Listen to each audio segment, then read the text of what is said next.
In a sleepy rural town, a devoted teacher finds his life upended by a forbidden romance with a vibrant young student. As their connection deepens, he faces mounting tension and secrecy that threaten to unravel everything he holds dear.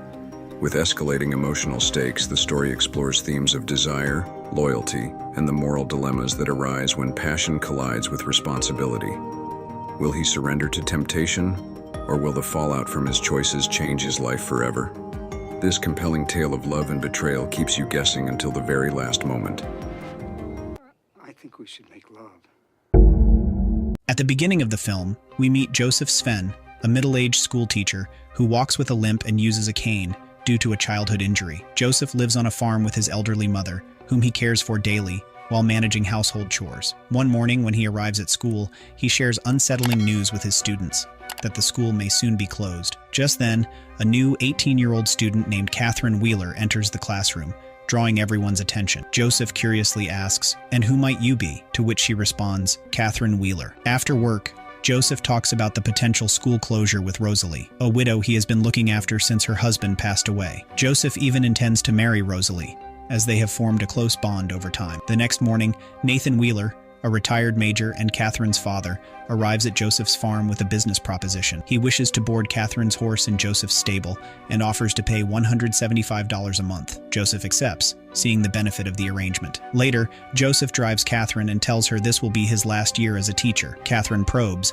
asking what else he can do, but Joseph struggles to answer. Amused, she promises to help him figure it out, hinting at her growing interest in him. From this point, Catherine's thoughts begin to cross into inappropriate territory, though Joseph remains somewhat unaware. That same day, Dr. Evans, the family doctor, visits Joseph's mother to deliver her medication. He confides in Joseph that her health is worsening, suggesting that she may have only a few months left and would be better off in a hospital. The following day, after his shift, Joseph heads to the stable, only to find Catherine waiting silently for him in the loft. "You knew I was here," she says, with a sly grin. Despite the temptation, Joseph initially walks away, wanting to hold on to his principles. However, after reflecting on his monotonous life, he begins to question his choices, wondering if a bit of excitement might not be so harmful. He returns to the loft, and he and Catherine share a fleeting, intimate moment. A few days later, Joseph learns from the school board that he hasn't completed the required professional development courses, which means he can't continue teaching in city schools. Joseph brushes off the news and bluntly tells the board members he's unbothered before heading home. Not long after,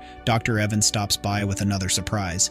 He offers Joseph his hunting rifle, explaining that he's too old for hunting now, and that Major Wheeler had recently spotted a coyote nearby. During one of Joseph's classes, he assigns his students an essay. Catherine uses this as an opportunity to convey her feelings, writing that she wishes to meet him for an important discussion. Later, Joseph, concerned that someone might find out about their relationship through this note, confronts her. Initially, he fears that Catherine may be pregnant, but she denies it with a smirk, playfully pretending she is, just to unsettle him. This moment of tension leaves Joseph shaken, but Catherine assures him it was only a joke. I'm not in the mood. One morning, Catherine presents Joseph with a bottle of 20-year-old bourbon as a gift. Accepting it with gratitude, he asks her about her mother, but Catherine quickly diverts the topic away from her family struggles and brings the conversation back to him. Their relationship, however, soon faces a major setback. Dr. Evans unexpectedly arrives at the stable one day and discovers Joseph and Catherine together, witnessing their secret relationship firsthand. Hello, Joe. Afterward, Dr. Evans meets with Joseph at a local cafe. Clearly disturbed by what he saw, he urges Joseph to end the affair, warning him of the potential consequences and reminding him of Rosalee, who is still waiting for Joseph to propose. That evening, after a school event, Rosalee invites Joseph over, hoping to spend some quality time together. But when Joseph declines, Rosalee leaves, feeling rejected and hurt. When Joseph returns home, his mother mentions that she's aware of his relationship with Catherine and asks him how long it will continue. He is spared from answering when she suddenly feels unwell, which shifts the focus away from him. Her words, however, leave a lasting impact, prompting Joseph to reflect on his actions. Finally gathering the courage, he approaches Rosalee to apologize, explaining that he had turned her down recently only because his mother needed help. Yet Rosalee is doubtful, sensing there's more to the story. In an attempt to justify himself, Joseph confides in Rosalee about the discontent he feels, saying that people his age often realize they haven't achieved all they desired. He shares a dream he's long held of visiting a peaceful, secluded ocean shore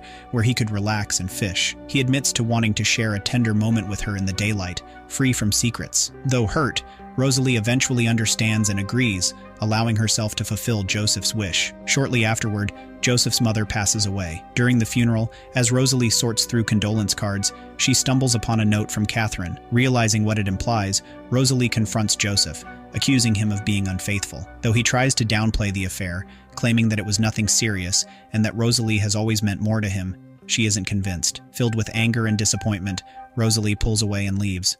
How could you? God damn you! I hope you die!